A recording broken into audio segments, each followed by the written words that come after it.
Hello everyone.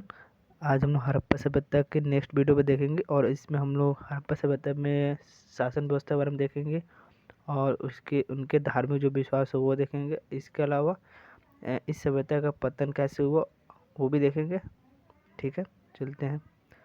ठीक है, तो सबसे पहले यहाँ पे देखते हैं कि यहाँ पे प्रसाद और राजा। प्रसाद, यहाँ पे जो मोहनजोदड़ो में एक बड़ी इमारत मिलती है जिसे प्रसाद की संज्ञा दी गई है।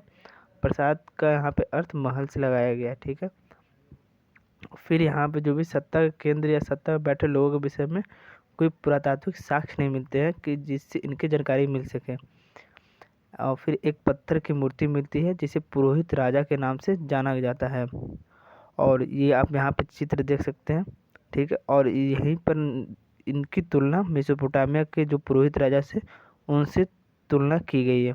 ये मेसोपोटामिया के राजा हैं, आप यहाँ पे देख सकते हैं। तो यहाँ पे जो पुरातत्वविद थे उन्होंने इस पुरोहित राजा की तुलनात्मक मतलब ये अध्ययन किया। ठीक, फिर हम लोग जानते हैं देखते हैं कि हड़प्पा सभ्यता में जो राजा के बारे में पुरातत्वविद है वो उनके अलग अलग मत है। फर्स्ट जो पुरातत्वविद है वो बोलते हैं हड़प्पा सभ्यता में कोई शासक नहीं थे, सभी की समान स्थिति थी, समान दर्जा प्राप्त था। दूसरे पुरातात्विक बोलते हैं कि कोई एक शासक नहीं थे बल्कि कई शासक थे। जैसे मोहनजोदड़ो एक अलग शासक था, हड़प्पा में भी अलग शासक थे, ऐसा बताया गया है। फिर तीसरे पुरातात्विक बोलते हैं कि इन्होंने बताया कि काला। हाँ, तो तीसरे पुरातात्विक बोलते हैं कि कलाकृतियों में उन्होंने समानता देखी, नियोजित बस्तियों के साक्ष्य देखे, ईंटों का आकार देखे और जो कच्चे माल के स्रोत के पास बस्तियों की स्थापना होती है तो वो बताते हैं कि यह एक ही राज था। मतलब यहाँ पे शासक अलग अलग नहीं थे, बस ये जितने क्षेत्र थे सब मिलाकर एक ही राज्य में थे। ठीक, और अब हम हड़प्पा सभ्यता के अंत के बारे में देखते हैं तो बताया जाता है इनके बहुत सारे कारण थे। जलवायु परिवर्तन हो गया, वनों की कटाई, अत्यधिक बाढ़ का आना, नदियों का स्थानांतरण हो जाना, सूख भूमि का अत्यधिक दोहन होना, बाहरी आक्रमण और भूकंप बताया गया। ठीक है, और फिर हम देखते हैं कि हड़प्पा सभ्यता की जो खोज हुई वो कैसे हुई। इस सभ्यता की खोज को लेकर पुरातात्विक कैसे करते हैं। तो सर्वप्रथम कनिंघम का भ्रमण। कनिंघम जो होते हैं वो भारतीय सर्वेक्षण पुरातात्विक सर्वेक्षण के प्रथम महानिदेशक होते हैं। ये जो होते हैं इन्होंने जो पहले जो खोज होती थी वो साहित्यिक स्रोत पर उपयोग करना पसंद करते थे, लेकिन कनिंघम ने ऐतिहासिक स्रोत के आधार पर और बाद में पुरातत्व के आधार पर इन्होंने उनकी दिलचस्पी थी, मतलब खोज की इनकी दिलचस्पी थी। ठीक है, कनिंघम जो होते हैं वो जो चीन के जो बौद्ध तीर्थ यात्री थे जो भारत आए थे उन्होंने उनसे हुए चौथी से सातवीं शताब्दी के बीच जो प्रारंभिक बस्ती थी उनके बारे में जानने का वो प्रयास करते हैं। फिर कनिंघम ने अपने सर्वेक्षण के दौरान पाए गए शिलालेखों का संग्रह किया, उनका अनुवाद करने का वो प्रयास करते हैं।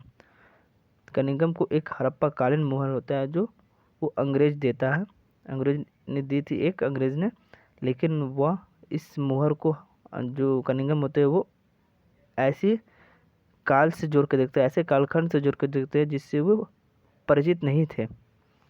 वह इसे जैसे गंगा घाटी के शुरुआती शहरों के रूप में देखते हैं, यानी कि वो महाजन पद से जोड़कर देखते हैं कि हाँ जो गंगा घाटी में जो सभ्यता का उद्भव हुआ उससे इस मोहर को जोड़ कर देखते हैं। वो इस मोहर से इसको अच्छे से परिचित नहीं हो पाते हैं, यही कनिंघम का भ्रम रहता है। फिर हम देखते हैं कि दयाराम साहनी ने हड़प्पा की एक मोहर की खोज की 1920 में और हड़प्पा सभ्यता की खोज यहीं से देखी गई। फिर आकाशदास बनर्जी ने भी 1921 में एक मोहर की खोज मोहनजोदड़ो में की। ठीक है, फिर इन दोनों स्थलों के पुरातात्विक संस्कृति के भाग थे। इन्हीं खोज के आधार पर 1924 में भारतीय पुरातात्विक सर्वेक्षण के डायरेक्टर जनरल जॉन मार्शल ने पूरे विश्व के समक्ष सिंधु घाटी सभ्यता की खोज की घोषणा की। अब देखते हैं कि इन जो भी स्थल थे उनका उत्खनन कैसे किया गया था। तो यहाँ पर बताया गया है कि दो पुरातात्विक थे, एक जॉन मार्शल, एक R.M. व्हीलर।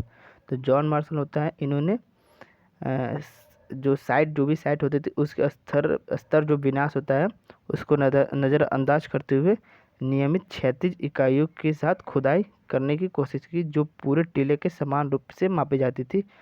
ठीक है, यानी एक एकदम सीधी रेखा में इन्होंने खुदाई की। वही आर.एम. व्हीलर होते हैं, वो 1944 में भारतीय पुरातात्विक सर्वेक्षण के जो महानिदेशक बनते, इन्होंने क्षैतिज खुदाई की जगह इन्होंने स्तर विन्यास का पालन किया, यानी कि लेयर बाय लेयर इन्होंने खुदाई की।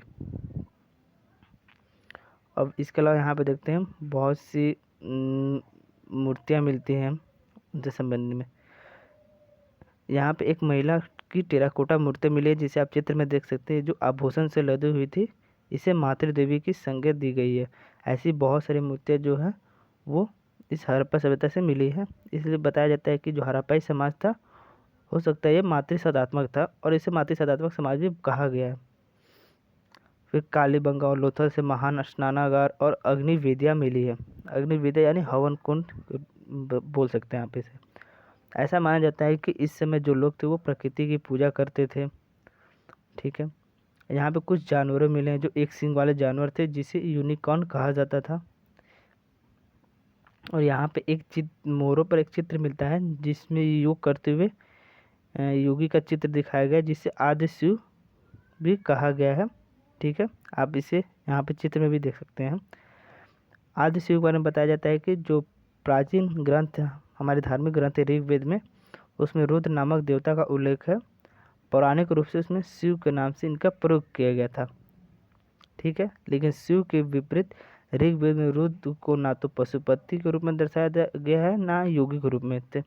मतलब इस प्रकार बताया गया कि जो आदि शिव थे उनके संबंध में ऐसा जानकारी नहीं मिलती कि यह शिव के ही रूप थे।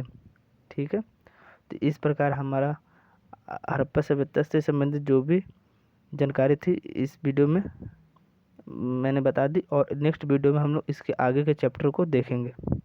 Thanks for watching, like share and subscribe.